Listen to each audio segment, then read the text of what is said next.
വധശിക്ഷയ്ക്ക് വിധിച്ച ഈ ജയിൽ പുള്ളിയോട് അവിടുത്തെ പോലീസുകാർ ചോദിക്കുകയാണ്, നിന്റെ അവസാനം ആഗ്രഹം എന്താണ്? പുള്ളി പറഞ്ഞത് ഒരു പേനയും പേപ്പറും വേണമെന്ന്.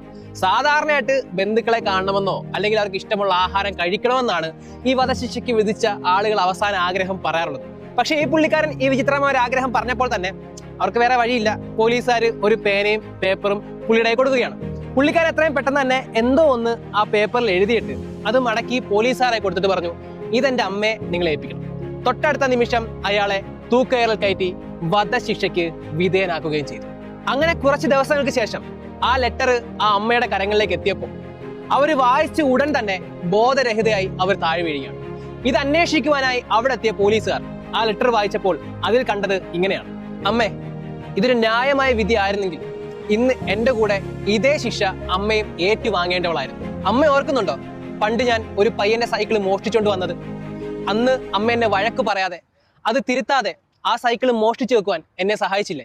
അതുപോലെ തന്നെ അന്നൊരിക്കൽ നമ്മുടെ അയലത്തുകാരന്റെ വീട്ടിൽ നിന്ന് ഞാൻ പണം മോഷ്ടിച്ച് വീട്ടിൽ വന്നപ്പോൾ അതും എന്നെ വഴക്ക് പറയാതെ എന്നെ തിരുത്താതെ എൻ്റെ കൂടെ ഒരുമിച്ച് നമ്മൾ കടയിൽ പോയിട്ട് അത് ചെലവാക്കി നമ്മെ ഓർക്കുന്നില്ലേ? ഒരിക്കൽ അച്ഛൻ എന്നെ വലുതായിട്ട് വഴക്ക് പറഞ്ഞു, ഞാൻ ചെയ്ത തെറ്റാണ്, അത് നീ ഒരിക്കലും ചേരുന്ന് പറഞ്ഞ അച്ഛൻ ഭയങ്കരമായിട്ട് ചൂടായി സംസാരിച്ചപ്പോൾ അമ്മ വന്ന് അച്ഛനെ തടഞ്ഞിട്ട് അച്ഛനെ വഴക്ക് പറഞ്ഞില്ലേ? അത് കൊച്ചു പയ്യനല്ലേ, അവനോട് ഇങ്ങനെയൊന്നും പറയരുതെന്ന്. അതെ, ഞാനും ഒരു കുഞ്ഞായിരുന്നു. ഞാൻ തെറ്റുകൾ ചെയ്ത് വരുമ്പോൾ അതിനെ സപ്പോർട്ട് ചെയ്ത് എൻ്റെ കൂടെ നിൽക്കുന്ന ഒരു അമ്മയല്ലായിരുന്നു എനിക്കന്ന് വേണ്ടിയിരുന്നത്. മറിച്ച് ഞാൻ ചെയ്ത തെറ്റുകൾ തെറ്റാണെന്ന് പറയുവാനും നേർവഴിക്ക് നടത്തുകയും ചെയ്യുന്ന ഒരമ്മയായിരുന്നു എനിക്കന്ന് വേണ്ടിയിരുന്നത്. എന്തായാലും ഞാൻ ചെയ്ത തെറ്റുകൾക്ക് ഞാൻ ഇന്ന് അനുഭവിക്കുകയാണ്. പക്ഷെ എനിക്ക് അമ്മയോട് ദേഷ്യവും പിണക്കവും ഒന്നും ഇല്ല കേട്ടോ.